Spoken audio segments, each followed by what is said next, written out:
안녕하세요. 저는 지극히 평범한 40대 초반의 학원 강사이자 홀로 한 아이를 키우는 싱글맘입니다. 혹시 미꾸라지 한 마리가 온 웅덩이를 흐려놓는다는 말 알고 계시나요? 저는 그 미꾸라지와 미꾸라지의 가족들 때문에 피해를 보고 결국 이혼까지 하게 된 사람이에요. 오늘은 그 얄미운 미꾸라지 가족에 대해 이야기해 보려고 이렇게 직접 사연을 신청하게 됐어요. 결혼 전 남편은 관리를 아주 잘하는 사람이었습니다. 어떤 관리냐면 본인과 본인의 집안에 대해 포장을 아주 잘하는 사람이었죠. 처음에 그 사람에게 들었을 때는 정말 괜찮은 집안이라고 생각했습니다. 시부모 두 분은 가서 직접 뵐 때마다 항상 웃는 얼굴에 저에게 시집와주면 너무 좋을 것 같다며 항상 칭찬을 해주기 바빴어요. 물론 저도 그 사람들의 그런 면만 보고 판단한 건 아니었습니다. 남편은 끊임없이 제게 잘해주었고 당연히 결혼해도 그럴 수 있을 거라고 착각했던 것뿐이죠. 물론 저도 결혼하고 나서도 남편이 저한테 그렇게 헌신적일 거라고 100% 믿지는 않았습니다. 그렇잖아요. 결혼하고 바뀌는 사람이 얼마나 많은데. 그런데 결혼을 하고 보니 상황은 생각보다 복잡했습니다. 남편과 시모는 욕심이 많은 편이었습니다. 결혼 전에는 정말 전혀 몰랐던 부분이었습니다. 제가 가지고 있는 것들도 툭하면 욕심내며 지나가는 말로 우리한테 주면 안 되겠냐는 식으로 말하곤 했습니다.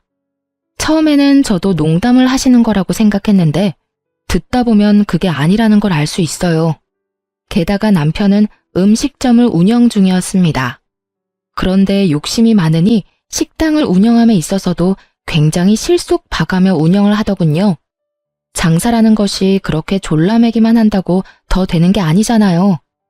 제가 장사에 대해서는 잘 모르지만 갈수록 짜게 구는 바람에 단골이고 뭐고 다 떨어져 나간 것 같더라고요. 그렇게 가게 매출은 항상 신통치 않아서 매번 생활에 쪼들리곤 했습니다. 그런데 그 정도는 봐줄 수 있어요. 솔직히 가게야 잘 될 수도 있고 나빠질 수도 있죠. 그리고 남편이 못 벌면 제가 벌어도 되는 일이잖아요. 그래서 의외로 그 부분은 제게 스트레스를 주는 건 아니었어요. 그보다 더 문제였던 건 신우이의 존재 때문이었습니다. 남편과 시댁은 신우가 하는 말이라면 똥으로 매주를 쓴다 해도 믿을 정도로 이상하게 맹신하더군요. 처음에는 이상하게 생각했습니다. 왜 이렇게 신우에 대한 말을 다 믿을까? 하고요. 신우는 어릴 때 도둑이 든 걸 발견해서 집을 구해준 적이 있었다고 하더라고요. 그리고 그 뒤로 집안 사람 모두 신우 말을 잘 듣는다고 하더라고요. 이해할 수 있는 일이긴 했습니다. 그런데 문제는 그런 신우가 결혼 후 저를 탐탁치 않게 생각한다는 거였어요. 결혼 전에는 새언니랑 친하게 지내는 게 좋을 것 같다며 과하게 친한 척하더니 1년 만에 제게 반감을 표했어요. 처음에는 왜 저를 저렇게 싫어하나 싶었는데 나중에 알게 됐어요. 신우 생일에 자기가 원하는 선물이 있었는데 제가 그때 남편 벌이가 시원찮아 10만 원짜리 선물을 줬거든요. 솔직히 잘 버는 것도 아닌데 그 정도 금액을 신우 선물로 쓰는 것도 좀 버거웠는데 신우는 자기에게 그런 약소한 선물을 준 게 엄청 싫었나 보더라고요. 그걸 알고 나니 저도 신우에게 정이 안 붙더라고요. 게다가 신우가 저에게 가장 많이 했던 말이 있는데 그게 정말 짜증났거든요. 올케 언니는 정말 시집 잘 온 거예요. 솔직히 좋은 대학 나온 것도 아니고 그렇다고 얼굴이 예쁘거나 몸매가 좋은 것도 아니고 눈치도 없는 데다 친정이 빵빵한 것도 아니고 어느 집에서 언니를 받아주겠어요. 안 그래요? 모두가 있는 곳에서 이딴 말을 하는 신우와 그걸 듣고도 별말 없는 남편과 시모를 보며 저는 매번 속으로 욕만 했어요. 신우는 저보다 더 안 좋은 대학을 나왔는데도 그리 이야기하는 걸 보니 그냥 어이가 없었어요. 게다가 시댁 식구들도 마찬가지였어요. 어떻게 가족으로 들어온 아내이자 며느리에게 막말을 하는데도 말릴 생각을 하지도 않는지. 그래도 1년에 2번 보는 거니 참을 수 있었어요. 우리는 시댁에 자주 가는 편이 아니었거든요. 천만다행이라고 생각했죠. 안 보면 속 편하니까요. 그런데 가정 내에서 그렇게 견고하던 시댁에서의 신우 입지가 떨어진 일이 생기게 됐죠. 신우는 대학 졸업 후 눈만 높아졌는지 대기업 취업을 한다며 시댁에 눌러 앉았어요. 그리고 장장 3년 만에 새로운 일자리를 찾았다며 서울에 가겠다고 하더군요. 그리고는 그게 무슨 큰일이라고 가족들을 모두 시댁에 불러 모았습니다. 그리고 하는 말이라고는 참 어이없는 말이었죠. 나 서울 갈 거야. 좋은 직장이 있어서 아는 사람이 그쪽으로 오라고 하네. 그런데 전세금이 좀 필요한데 엄마가 좀 빌려줘. 금방 벌 수 있으니까 다시 내려올 때 그때 돌려줄게. 신우의 그 말에 시모가 슬쩍 신우를 보더니 곤란한 표정으로 그러더군요. 얘, 집에도 지금 돈 한 푼 없어. 거짓말하지 마. 돈이 왜 없어? 나 취직도 못하고 여기서 썩으라고? 아니 무슨 전세금 할 만한 돈도 없어? 너희 오빠 결혼하면서 돈도 많이 썼고 이번에는 오빠 차까지 사야 해서 진짜로 돈이 없네. 시모는 자연스레 남편의 책임을 떠넘겼어요. 그걸 지금 말이라고 해? 오빠는 돈 없어? 엄마가 못 해주면 여태껏 받아가기만 했던 오빠가 줘야지. 세 사람의 이야기에 저는 부엌에서 설거지나 하면서 남의 이야기 듣듯 하고 있었어요. 진짜 남의 이야기였으니까요. 남편과 저는 통장도 합치지 않고 살고 있었거든요. 각자 집의 일은 각자가 알아서 하기로 해서 별 생각 없이 설거지를 끝내고 거실로 돌아왔어요. 그랬는데 남편이 제게 이렇게 묻더군요. 당신 돈 좀 있지 않아? 얼마 전에 장인어른한테 돈 받기로 한 거 있잖아. 남편이 뜬금없이 꺼낸 건 친정아버지가 제게 주기로 한 학원 개원 준비 자금이었어요. 결혼 후 애가 생기면서 일을 그만뒀고 경력 단절을 경험하던 저를 보다 못한 아버지가 학원을 개원할 수 있는 돈을 지원해주기로 한 거였거든요. 그리고 중요한 건 아직 받지도 않은 돈이었던 거예요. 저는 기분이 퍽 나빠졌어요. 그 돈이 무슨 돈인지도 알고 있었으면서 달라고 하다니. 저는 남편에게 단호하게 말했어요. 그 돈은 안 돼. 아버지가 아직 주신 것도 아니고 그걸로 아가씨 전세금이라니. 당신은 그 돈이 어떤 돈인지 알고 있으면서 어떻게 그걸 달라고 해? 잘 알지. 그치만 우리만 잘 살자고 하는 것도 그렇잖아. 어려울 땐 가족끼리 돕고 사는 거고. 자, 욕심은 그만 부리고. 그게 욕심이야? 우리 아버지가 나 개원하라고 준 돈을 왜 그렇게 써야 해? 그리고 그 돈, 내 돈이 아니야. 그럼 부모님한테 물어봐야 하는 게 맞고 아버지가 그 돈으로 아가씨 전세자금 준다고 하면 줄 것 같아?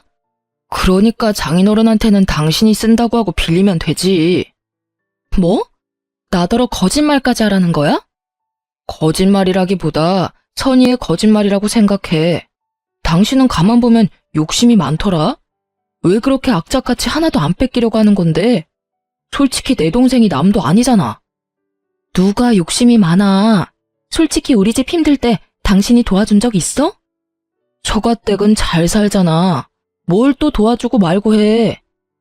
저번에 우리 부모님 강릉까지 친척 돌잔치 갈 때 차 운전 좀 해달라는 건 안 해줬잖아. 당신 쉬는 날이었는데도. 욕심은 당신이야말로 부리고 있는 거지. 우리는 적어도 당신한테 돈 달라고 한 적 한 번도 없어. 우리가 모은 돈이면 나도 당신한테도 권리가 있으니까 빌려줘도 상관없다고 생각해. 하지만 우리가 모은 돈도 아니고 우리 아버지 돈이야. 그 돈을 어떻게 나한테 그런 식으로 쓰라고 말할 수가 있어? 아, 그럼 어떡하라고. 동생이 필요하다는데 그런 것도 못 해줘? 내가 오빠인데. 오빠면 오빠답게 도와주면 되지. 어차피 이번에 새로 차 사기로 하고 어머님한테 돈 받은 거 있지? 그거랑 당신이 차 사려고 모아놓은 돈 아가씨한테 줘. 그럼 되겠네. 아니, 그 돈은 내 사업 미천이고 일할 때 필요한 차라서 사는 건데. 그럼 우리 아버지가 주신 학원 개업 준비 자금은 내가 놀려고 받는 거니? 나도 그건 내 밥줄이야. 솔직히 당신은 차 없어도 일할 수 있잖아. 그러면 당연히 동생을 위해서 당신이 양보해야 되는 거 아니야? 내가 아니라. 아, 정말 당신 진짜. 진짜 뭐, 내가 틀린 말 했어? 너한테 돈 있으니까 그 돈으로 아가씨 도우라는 게 뭐 그리 큰 잘못이야? 알았어. 내가 주면 되잖아. 결국 그렇게 남편은 자신의 새 차를 포기하고 신우에게 전세금 할 돈을 빌려줬습니다. 매달 돈을 갚는다는 조건으로 말이죠. 그런데 서울에 가서 일을 하겠다는 신우가 몇 달 만에 집으로 돌아왔더군요. 저는 잠깐 놀러 온 건 줄 알았는데 일주일 넘게 있는 걸 보니까 놀러 온 건 아닌 것 같았습니다. 그래서 슬슬 남편에게 물었어요. 아가씨 요즘 시댁에 자주 있는 것 같은데 휴가래? 아니야, 그런 거. 남편 목소리는 너무 좋지 않았어요. 기분 나쁜 표정을 보니 뭔가 있다 싶었죠. 그래서 남편에게 더 물어봤습니다. 그럼 일하러 간 사람이 왜 여기로 와? 일 그만뒀대? 사직? 어디 가서 말하는 것도 쪽팔리긴 한데 다단계였단다, 다단계. 같이 데리고 간 친구가 등 쳐먹고 날랐대. 그래? 안 됐다. 그래도 전세금 다시 받으면 그래도 당신 차는 살 수 있겠네. 그걸로 마음 풀어. 제가 한 말에 남편이 인상을 더 구겼어요. 아, 전세금에도 뭔가 문제가 있구나 하는 걸 바로 느꼈습니다. 그 기집애가 매달 갚겠다면서 빌려가 놓고는 딱 한 달 갚고는 그 뒤로는 안 갚더라고. 이번에 내려왔을 때 완전 빈털터리로 와서 물어봤더니 전세금도 모조리 빼서 다단계에 다 집어넣으셨답니다. 아, 내가 어이가 없어서. 그 돈이 어떤 돈인데? 내가 악착같이 모아서 새 차 사려고 그렇게 아등바등 모은 돈인데 그걸 싹 다 날렸대. 그 이야기를 듣는데 어찌나 웃기던지 저는 웃음을 참느라 허벅지를 꼬집어야 할 정도였습니다. 솔직히 전세금을 날린 건 너무 아까웠어요. 하지만 그 돈으로 차를 산다는 것도 저는 너무 아깝다고 생각을 했었거든요. 그렇지만 본인 돈이니 저는 어떻게 할 도리가 없었고 그 와중에 사고치는 동생한테 빌려줬다가 다 날린 걸 들으니 어이도 없었죠. 하지만 이걸로 남편과 시무는 아가씨가 생각보다 그리 똑똑하지 않다는 걸 느끼게 된 것 같았습니다. 당연하죠. 그 큰 돈을 빌려줬다가 싹 다 말아먹었는데 아가씨에 대한 신뢰가 남아있을 리가 없잖아요. 저는 그 아까운 돈으로 남편이 좋은 경험했다고 생각했어요. 믿을 수 있는 사람과 믿을 수 없는 사람을 빨리 구분하는 건 더 큰 문제를 예방할 수 있는 좋은 예방접종이 될 테니까요. 남편이 믿던 도끼에 발등 찍히던 때 저는 개원한 학원에서의 일이 잘 풀려 돈도 잘 벌고 있었기에 남편의 괴로움이 눈에 들어오지 않았어요. 많이 바빴거든요. 신우는 시댁에 들어와 들러붙었습니다. 일도 하지 않고 부모 돈만 축내는 신우를 보다 못한 시부가 신우에게 일자리를 주선해줬어요. 시부 친구분이 하시는 중소기업에 취직을 하게 됐죠. 거기 취직하면서도 잔소리는 어찌나 많은지 너무 작은 회사다, 돈이 적다, 난리도 아니었어요. 그렇지만 오빠 돈까지 다 날려먹고 집에 붙어있는 상황이니 어쩔 수 없이 취직한 거죠. 오빠가 나서서 날려먹은 돈 빨리 일해서 갚으라고 하니 불평불만이 쑥 들어가 버렸거든요. 그렇게 집안이 좀 안정된 줄 알았는데 의외의 일로 그 평화가 깨졌어요. 제 SNS 때문에요. 하루는 신우가 아주 호들갑을 떨며 제게 말을 붙여오더군요. 올케 언니 SNS 보다가 정말 괜찮은 남자 봤는데 혹시 이 사람 결혼했어요? 신우가 콕 집어 보여준 남자는 저의 어린 시절 소꿉친구였어요. 어릴 때 같은 아파트에서 자란 친구로 저희 친정엄마와 그 친구 엄마가 친한 사이였거든요. 개모임도 여전히 하고 있기도 하고 일단 집이 가까워요. 저희 본가와 얘네 본가가 윗집 아랫집이거든요. 이 친구는 괜찮은 애였어요. 성격도 착하고 직업도 괜찮았죠. 그런데 딱 한 가지 때문에 여태 결혼을 하지 못하고 있었어요. 바로 가족 때문이었는데요. 홀어머니의 누나가 위로 셋이나 있는 결혼 상대자로서는 좀 부담스러운 가족 구성이었거든요. 그것만으로도 놀랐는데 그 홀어머니 성격도 상상 이상이었거든요. 직원 수도 꽤 되는 에스테틱을 운영 중이신 세련된 분이에요. 그렇지만 친구인 우리들에게도 깐깐하게 구시는데 여자친구라고 하면 용모단정, 품행방정, 순종적인 여자가 아니면 눈에 들어오지도 않는 모양이더라고요. 저희 엄마가 이야기한 적 있었거든요. 저러다 아들 노총각 되어봐야 정신 차릴 거라고. 신우를 소개시켜주면 분명히 신우가 피볼 것 같다는 생각에 저는 일단 난색을 표했습니다. 아가씨, 이 친구는 안 될 것 같으니 다른 사람을 찾아보는 게 어떨까요? 그리고 원래 가족끼리 선자리 봐주고 그러면 나중에 말이 많아서. 에이, 그러지 말고 한 번만 소개시켜줘 봐요.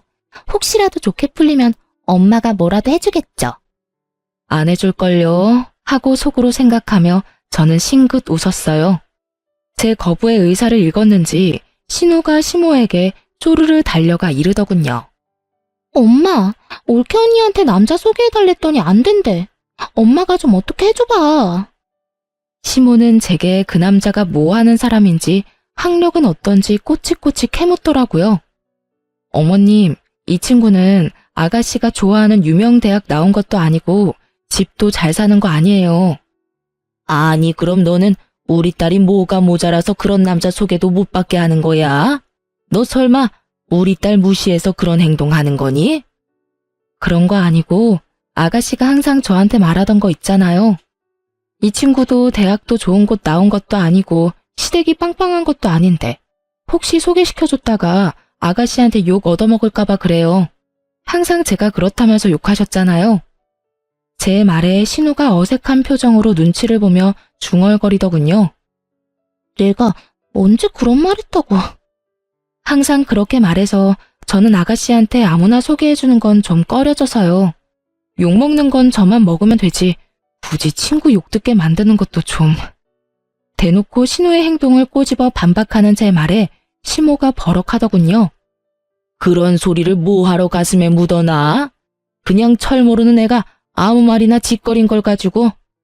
그걸 막아야 하는 게 어른의 할 일이라고 말해주려다 참았어요. 신우는 그 뒤로 쫓아다니며 제게 친구를 소개해달라며 난리더군요. 그쯤 되니 남편이 나섰습니다. 그냥 소개 좀 해줘. 뭘 그렇게 비싸게 굴어? 비싸게 구는 게 아니라 내가 욕 얻어먹을까봐 그렇지. 내 동생 그렇게 까다로운 애 아니야. 아가씨가 아닌데? 뭐? 내 동생이 어디가 별론데 퇴짜를 놔? 얼굴만 반반한 게. 대기업 다니잖아. 어쨌든 난 욕 얻어먹기 싫어. 그래서 안 해줄 거야? 끝까지 쫓아다닐 텐데. 그 이야기를 들으니 한숨이 나오더군요. 봐서 좋은 얼굴도 아니고 매번 얼굴 붉히는 신우와 마주치는 것도 참 힘든 일이긴 했죠. 그 생각만 하면 그냥 확 소개시켜줄까 하는 생각을 했어요. 혹시라도 잘 되면 신우가 저한테 앞으로는 그런 안하무인인 태도를 취하지 못할 테니까요. 그렇게 두 사람을 소개시켜주면서 잘 될까 싶었는데 이게 무슨 일인가요? 신우가 조신하게 군 건지 몰라도 두 사람이 덜컥 결혼식 날까지 잡았다고 하더라고요. 그 덕분에 저는 친구에게 상품권을 선물 받았어요. 솔직히 말하면 이 돈도 받을 기분이 나는 건 아니었거든요. 신우가 어떻게 내 친구와 그 시댁을 구워 삶아서 결혼을 했는지 모르겠지만 저 성격이 들통나지 않을 리가 없다고 생각했거든요. 그래서 저는 친구에게 받은 상품권으로 친구 집에 들어갈 가전을 해줬어요. 어차피 신우 집이고 결혼하면서 당연히 뭐라도 해달라고 당당하게 요구할 테니 이걸로 퉁치면 될 거라고 생각했죠. 그런데 신우의 성격이 드러날 것을 걱정하던 제게 들려온 건 뜻밖의 소식이었어요. 아가씨가 허구한 날 친정에 돌아와 시모를 붙들고 눈물바람을 일으키고 있다는 말이었죠. 남편에게 그 이야기를 듣고 처음에는 어안이 벙벙했어요. 그 신우가 못 버티고 이렇게 매번 운다고? 그렇지만 섣불리 관심을 둘 생각은 없었어요. 관심 있는 척이라도 하다가 불똥 튀면 큰일이라고 생각했거든요.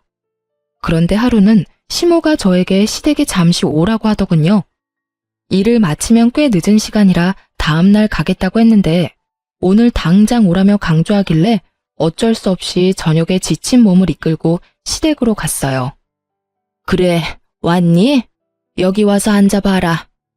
저는 시모가 시키는 대로 거실에 앉았어요. 그런데 거실에는 시모 혼자만 있는 건 아니었어요.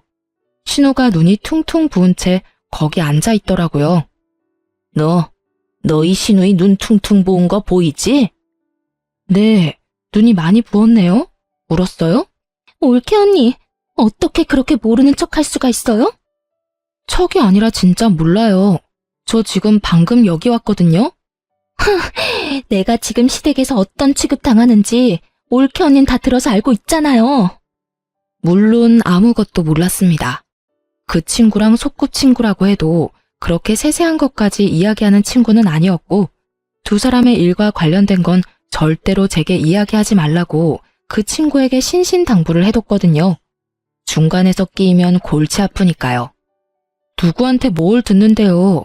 시댁에서 일이 있었으면 시댁 가서 풀어야지. 여기 와서 저를 부르면 일이 해결이 돼요? 엄마, 봤지? 올케 언니 진짜 냉정해. 자기가 나를 이렇게 만들어 놓고. 제가 아가씨 온 거랑 무슨 상관이 있는데요. 알아듣게 이야기를 좀 해봐요. 오늘 얘 시어머니가 얘한테 뭘 시켰는지 아니? 일 그만두고 남편 내조나 하라고 했단다. 이게 세상에 어느 나라 일이야? 여자는 왜 일도 못하게 해? 내조하라면 할 수 있어. 그런데 일 그만두고 어머니 따라다니면서 하나부터 열까지 다 배우라잖아. 저번엔 제사 지내면서 내가 아무것도 모른다고 어머님이 얼마나 구박을 하는지. 아니, 어떻게 첫 술에 배가 불러. 나중에 하다 보면 다 늙게 되어 있는 건데. 그제야 언뜻 감이 왔어요. 완벽을 추구하는 신우의 시모와 그저 놀면서 식탁에 숟가락만 얹고 싶은 신우 사이에 알력 다툼이 생긴 것 같더라고요. 친구가 대기업을 다니면서 돈 버는 건 나쁘지 않으니 신우에게 일 그만두고 시모와 다니며 집안일이며 시댁 관한 일들을 가르쳐줄 생각이었던 것 같더라고요. 그런데요? 그런데요? 지금 그런데요라는 말이 나와요? 언니가 날 그 사람한테 소개시켜줬잖아요. 왜 그때 시댁이 이런 곳인지 이야기도 안 해줬어요? 제가 그 집에 시집 가본 것도 아닌데 그 집에서 며느리를 어떻게 대하는지 제가 어떻게 알아요? 그리고 서로 좋아서 결혼했으면 그런 일이 있을 때는 남편한테 이야기해야지. 왜 저한테 와서 이야기하시는 거예요? 지금 말하는 의미를 모르겠네요. 올케 언니가 소개시켜줬으니까 언니가 책임져야죠. 어이없는 신우 말에 저는 눈만 껌뻑거리고 있었어요. 제가 뭘 들었나 싶었거든요. 허구한 날 애가 울면서 친정에 오는데 어떻게 가만히 있어? 네가 소개시켜줬으니까 네가 책임져. 언제는 소개시켜달라고 소개시켜주라고 그렇게 난리를 치더니 이제 상황이 조금만 바뀌니 도리어 제게 책임을 지라고 하다니 정말로 어이가 없었어요. 어머님, 책임을 어떻게 질까요? 솔직히 저 그때 소개 안 해주겠다고 계속 거절했었잖아요. 그런 저를 소개해주라고 설득한 게 어머님이랑 남편이었고 결국 제가 세 사람 등살에 못 이겨 소개를 시켜드린 거잖아요. 그런데 무슨 책임을 어떻게 지라고요? 언니가 우리 시댁에 전화해서 나 좀 그만 괴롭히라고 해줘요. 진짜 나 미치겠어요.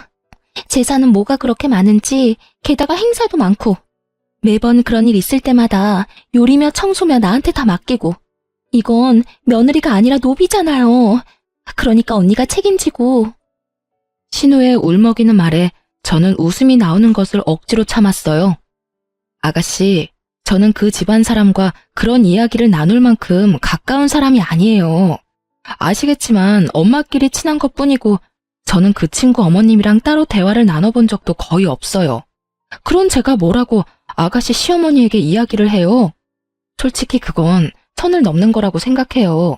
그러니까 이 부분은 아가씨가 감당할 문제죠. 그래서 책임 못 진다는 이야기예요? 너무 하잖아요. 언니는 우리 집 시집 와서 이렇게 편하게 사는데 왜 나는 거기서 노비처럼 부려먹혀요? 책임져요. 책임지라고요.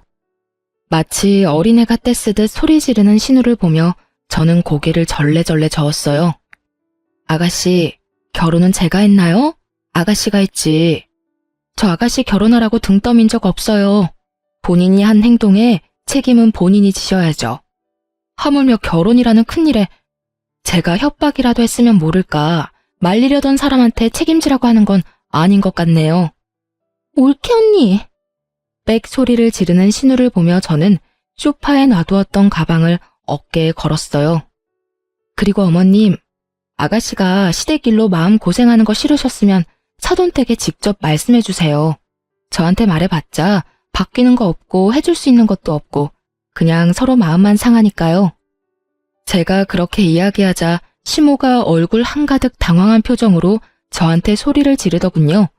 너 어디서 그런 말을 시어머니한테 해? 그럼 어머님이 저한테 그 일을 책임지라고 한 건 상식적으로 맞는 말이긴 해요. 결혼을 내가 하라고 등 떠민 것도 아닌데 바쁜 와중에 이리저리 휘둘리며 시댁까지 불려온 제 생각은 안 해보셨죠? 아니, 뭔 놈의 시댁이 매번 이딴 식이야? 내가 한 일도 아닌데 책임을 지라니. 결국 최대한 참고 넘기려던 저도 빵 터지고 말았고 그때 시댁 현관문이 열리며 남편이 들어왔어요. 오빠, 올케 언니 좀 봐. 엄마한테 대들어서 지금 난리도 아니야. 뭐? 그게 무슨 소리야? 그 사람이 그럴 일이 없는데? 가서 한번 보라고. 남편이 뛰어들어오자 시모가 한마디 하더군요. 아이고, 내가 집안에 사람을 잘못 들였어. 시어미를 이렇게 홀대하고 막대하는 며느리인 줄 알았으면 머리 싸매고 널 반대했을 게다. 어떻게 이런 식으로 나한테 막말을 해? 막말이 아니라 바른 말이죠. 도대체 무슨 일들인데 이래요? 남편이 묻자 시모가 입을 꾹 다물었어요. 저는 남편에게 상식적인 반응을 기대하며 말했어요. 아가씨가 시댁에서 마음고생을 많이 한다고 나를 불러서 나한테 책임지라고 하시네? 당신도 알다시피 나 계속 아가씨가 내 친구 만나는 거 막았어. 결혼은 아가씨가 선택해서 다 해놓고 이제 와서 힘들다고 나한테 책임지라고 하는데 내가 어떻게 화가 안 나? 그런 것 때문에 화난 거였어? 그럼 그냥 잘 타이르면 될 일이지. 왜 엄마랑 이렇게 드자비질을 해? 나도 처음에는 좋게 이야기했지. 꾹꾹 참았다고. 그런데 끝까지 나더러 책임을 지라고 하잖아. 나도 오늘 늦게까지 일하느라 힘들고 지쳤는데 왜 그딴 쓸데없는 일로 불려와야 하는데? 자기의 일은 스스로 하자. 몰라? 내가 협박했어? 등 떠밀었어? 하지 말라는 거 해놓고 결국은 남 탓.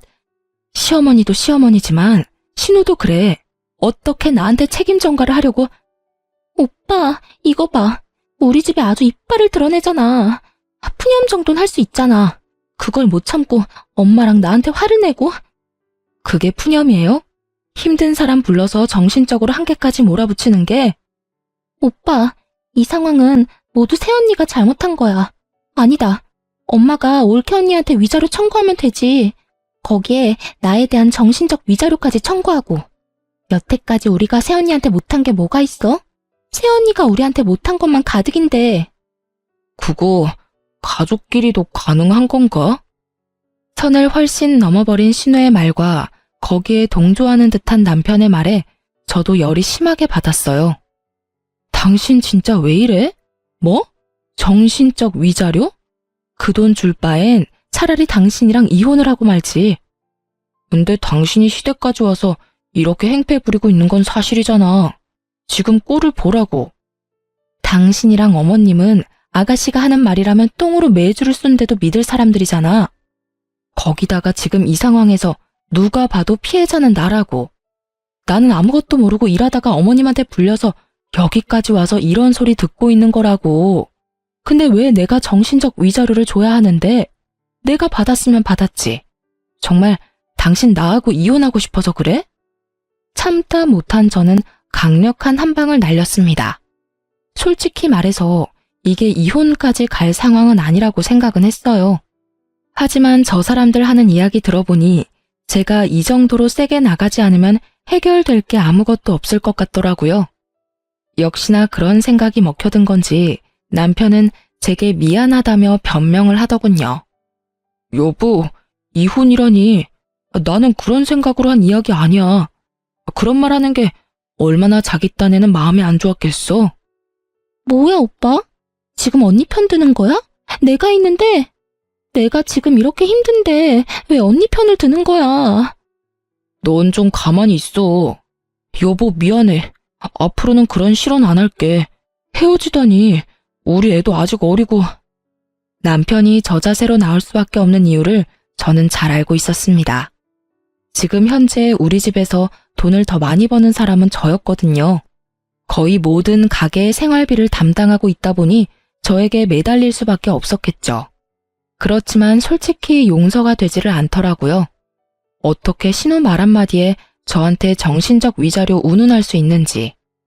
그래서 당분간 냉랭한 시간이 지속됐죠. 저는 제가 당연히 화를 내도 되는 상황이라고 생각했어요. 사과만 하면 다인가요? 제가 이미 상처를 다 받았고 시댁이 제게 상처를 준 장본인들인데. 그런데 며칠 뒤에 청천벽력 같은 말을 남편이 제게 하더군요. 할 이야기 있어. 잠깐 가게로 와. 나 이제 불려가고 그러는 거 싫으니까 당신이 집에 와서 얘기해. 일방적인 통보에 저도 일방적인 통보로 응수했습니다. 그날 저녁 남편이 집으로 걸어 들어오는데 표정이 그리 좋지 않더군요. 무슨 할 말인데? 빨리 해. 피곤해서 씻고 자고 싶으니까. 우리 이혼하자. 당신이 우리 엄마랑 동생한테 그동안 나쁘게 대한 것 솔직히 용서하고 싶지 않아. 당신이랑 나랑 잘 안 맞는 것도 안 맞는 거지만 우리 집이랑 당신이 너무 안 맞아. 다 필요 없으니까 우리 이혼해. 저는 정말로 당황했습니다. 왜 갑자기 이 남자 입에 이혼하자는 말이 나온 건지요? 제가 이혼하자고 말해도 모자랄 판인데. 이혼? 당신 진짜 나한테 이혼하자는 거야? 그래, 이혼. 당신이 하고 싶다고 했던 이혼. 재산 분할이며 위자료며 다 법대로 처리할 거야. 나중에 별말 나오지 않도록. 괜찮지? 위자료 같은 소리하고 앉아있네. 이보세요. 위자료는 잘못한 사람이 피해를 당한 사람한테 주는 거야. 지금 이 상황에서는 누가 보나 내가 피해를 당한 사람이라고. 지나가는 사람 100명 붙들고 100명한테 물어봐. 다 당신네 가족들한테 문제가 있다고 할걸? 그런데 뜬금없이 나한테 위자료? 그거야 소송해보면 될 일이고. 어쨌든 이혼하자. 당신이랑 더는 같이 살고 싶지가 않아.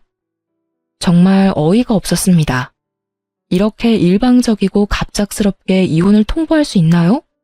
싸워서 홧김에 그렇다고 하기에는 남편이 서류까지 들고 왔더라고요. 열은 받았지만 그래도 이렇게 갑작스러운 일에 저도 감정적으로 대응할 수 없어서 남편에게 시간을 갖자고 말했어요. 일주일만이라도 저는 그 일주일 안에 남편의 마음이 왜 변했는지를 찾아보려고 했거든요. 그런데 의외의 장소에서 알게 됐어요. 이혼을 이야기하러 남편 가게에 들렀는데 남편이 잠시 직원만 놔두고 화장실을 갔더라고요. 그때 노트북 화면에 남편이 나누고 있던 메신저 대화 내용이 눈에 보이더라고요. 실시간으로 대화 내용이 갱신되는데 보다가 뒷목 잡을 뻔했어요. 신우랑 나눈 대화였는데 고 여우 같은 신우가 남편에게 열심히 바람을 불어넣고 있더군요. 내가 알아보니까 혼인 후에 마련한 재산은 재산 분할에 들어간대. 내가 저번에 말했잖아. 언니가 개원한 학원도 재산 분할 들어간다고. 그러면 못해도 오빠가 돈 더 많이 받지 않겠어? 게다가 언니가 우리 집에서 못되게 굴던 거 증거 찾아서 위자료 소송해도 되고. 어딜 보나 오빠한테는 이득이지. 갑자기 이혼하자는 건 결국 돈 때문이었어요. 그러면서 재산 분할 나오면 꼭 너한테도 떼어줄 테니 걱정 말라는 남편놈 대답까지 다 봤어요. 그걸 보고 나니 남편과 대화를 하려고 기다릴 필요가 없더군요. 나가려던 그때 남편놈이 들어오더군요. 순식간에 꼴보기 싫어지더군요. 무슨 이야기 하러 왔어? 나 설득하려는 거면 이혼하자. 당신이 이렇게 이혼하자는데 내가 매달릴 필요가 없지. 솔직히 지금 이혼해봐야 손해보는 건 당신이고 그 이야기 하려고 온 거야. 그럼 이혼 서류 내놔. 내가 지금 당장 작성해서 줄 테니까. 정말? 제가 이혼을 해주겠다고 하니 남편놈이 갑자기 당황하더라고요. 왜? 내가 안 해줄 것 같았어? 해줄게 하면 되지. 뭐가 문제야? 나중에 딴말하기 없기야. 그리고 진짜로 법대로 다 나누기로 하는 거 알지? 안다니까. 걱정하지 마. 저는 남편놈의 얄팍한 수에 코웃음을 치며 이혼을 하기로 했어요. 그리고 이혼은 소송으로 진행됐습니다. 저도 변호사를 찾아갔죠. 그리고 이혼 판결이 났는데 남편이 제게 위자료를 지급하고 재산 분할도 제가 원하는 것만큼 나왔더라고요. 그런데 판결 이후 남편 놈에게서 전화가 왔어요. 받지 않으려니 제 학원까지 쳐들어왔더군요. 결국 밖으로 데려나가서 이야기를 했어요. 전 남편은 지나치게 흥분한 상태였어요. 당신 중간에 무슨 짓 했어? 재산 분할도 엉망진창이고 위자료는 내가 왜 당신한테 줘야 하는데? 왜? 뭐가 잘못됐어? 아, 내가 있는 학원이 재산 분할에 들어가지 않은 것 같아서 그래? 제 말에 전 남편이 허를 찔린 듯 아무 말을 못하더군요. 내가 그 속셈 모를 줄 알았어? 학원까지 날름하고 싶었나 본데 그거 내 명의로 설립된 학원 아니야. 실제로 아버지가 운영하는 학원이고 나는 거기에서 고용되어 일하는 직원이지. 이제 설명이 됐어? 뭐? 그거 학원 개원 자금이었다며. 그런데 왜 장인어른 이름으로 되어 있어? 당신이나 시어머니나 옛날부터 신우한테는 간이며 쓸개며 다 빼다 줄 것처럼 굴길래 아버지한테 아버지 이름으로 해달라고 내가 부탁했어. 내 이름으로 되어 있으면 언제 뺏길 줄 모르잖아? 저번에도 돈 받기 전에 신우 전세금으로 뺏길 뻔했고. 당신 진짜 너무하다. 그래놓고 어떻게 나한테 그렇다는 말 한마디를 안 했어? 내가 왜 해야 하는데? 아버지 재산인데 아버지가 어떻게 하든 아버지 마음이지. 너야말로 너무한 거 아니야? 신우 말에 홀라당 넘어가서는. 여보, 미안해. 이거 없던 일로 하면 안 될까? 나 당신한테서 위자료 받을 거라고 철석같이 믿고 대출로 외제차 샀단 말이야. 이거 못 갚으면 진짜 나 파산이라고. 알아서 해. 언제는 나한테 허락 맡았어? 혼자 망할 건데 나한테 허락은 왜 맡냐? 끊는다. 여보. 저를 애타게 부르는 남편 목소리에도 전화를 뚝 끊어버렸어요. 이혼해놓고 이제 와서 자기 생각과 다르다며 제게 매달려요? 결국 나중에 지나다니면서 보니 전 남편은 사정이 어려워졌는지 가게마저 내놨더군요. 어차피 그리 장사가 잘 되던 가게가 아니어서 언젠가는 망하겠지 싶었는데 이혼하고 얼마 안 돼서 바로 망해버리더군요. 저는 위자료와 재산 분할 받은 돈으로 학원 근처에 전세를 얻어 들어갔어요. 친정이 가까이 있어 애도 봐주시니 솔직히 예전보다 더 마음 놓고 일할 수 있는 환경이었죠. 그런데 주말에 쉬고 있는데 친정엄마가 제게 주소를 하나 던져주며 지금 이쪽으로 오라더군요. 오늘 모임에 가져가야 할 물건을 놔두고 왔다고 말이죠. 그런데 주소를 보니 좀 가고 싶지 않았어요. 그 주소는 제 소꿉친구의 본가였거든요. 즉, 신우 시댁이었던 거죠. 그렇지만 신우가 오빠 이혼시키고 망하게 만든 뒤에 어떻게 지내고 있나 싶어 한번 가보기로 했죠. 그런데 집에 갔더니 신우 표정이 아주 살벌해지더군요. 오빠가 그 꼴난 게 마치 제 탓이라는 표정이었죠. 여전히 상황 파악 못하고 남 탓만 하고 있어서 저도 가만히 있지는 않았어요. 신우가 부엌에서 일 보는 사이에 아주머니에게 슬쩍 말을 걸었죠. 아주머니, 그거 아세요? 아주머니 며느리요. 사실은 허당인 거 아세요? 그게 무슨 소리니? 예전에 일하러 서울 간다면서 전세금 내놓으라고 집에서 난리 피운 적 있었거든요. 그때 전 남편이 차 살 돈으로 전세금 줬는데 그것까지 싹 다 말아먹고 결국 집에 내려왔었죠. 그때 정말 웃겼어요. 사기당한 게 자기 잘못이냐며 자기는 잘못 없으니까 돈 갚을 필요도 없다고 우기는데 하긴 제일 웃겼던 건 제 전남편 꼬드겨서 저랑 이혼하게 만든 거였네요. 위자료 받을 수 있다고 바람 불어넣어서 결국 이혼했는데 결국은 그쪽이 망했거든요. 제가 그렇게 이야기하자 아주머니뿐만 아니라 그 집 시누이들까지 완전 난리가 났더라고요. 넌 도대체 젊을 때 뭘 하고 돌아다닌 거니? 설마 지금도 다단계 같은 거 하는 거 아니지? 어쩐지 친정하고도 요새 사이 안 좋아 보이더니 그런 일이 있었던 게야? 너 처신 잘해라. 어떻게 이런 애가 우리 집에 들어와서는. 어머니, 사실이 아니에요. 저는 그런 적 없어요. 이건 다 저를 모함하려고.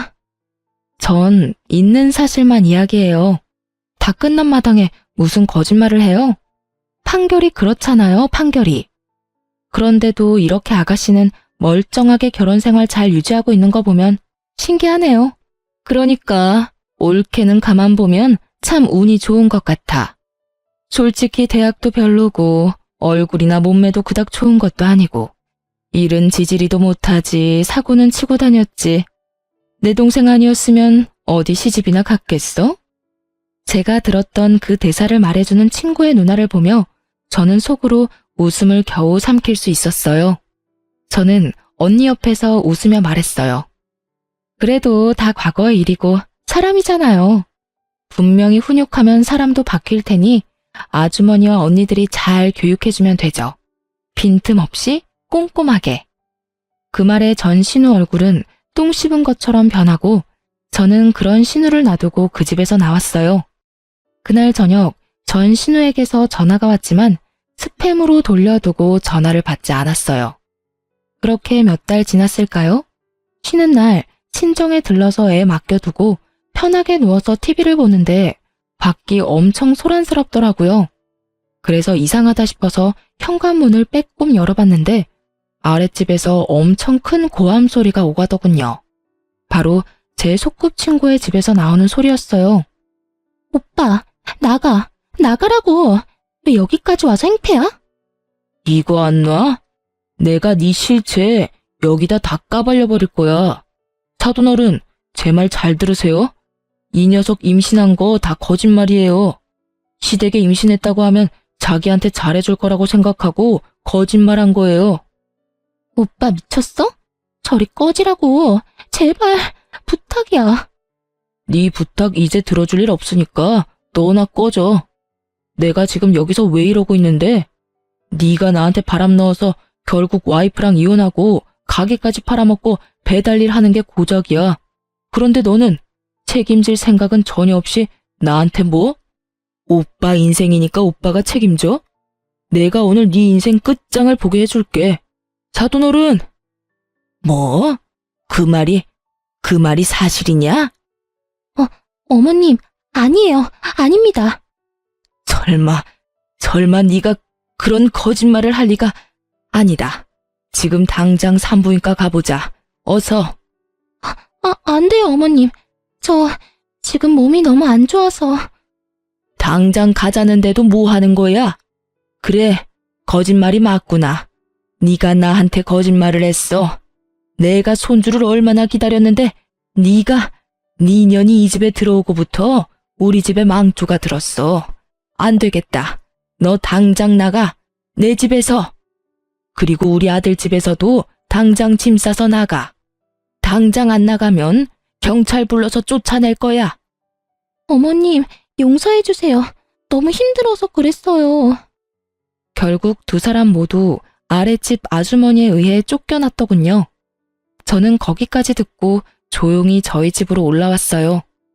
서로가 서로에게 독이 되어버린 남매를 보며 저는 몰래 본가에서 고소하게 웃었어요.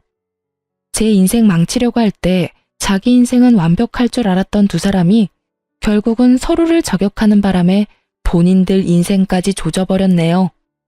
다른 사람을 괴롭힐 때는 자기도 그렇게 당할 수 있다는 생각을 두 사람은 평생 안 해본 것 같아요.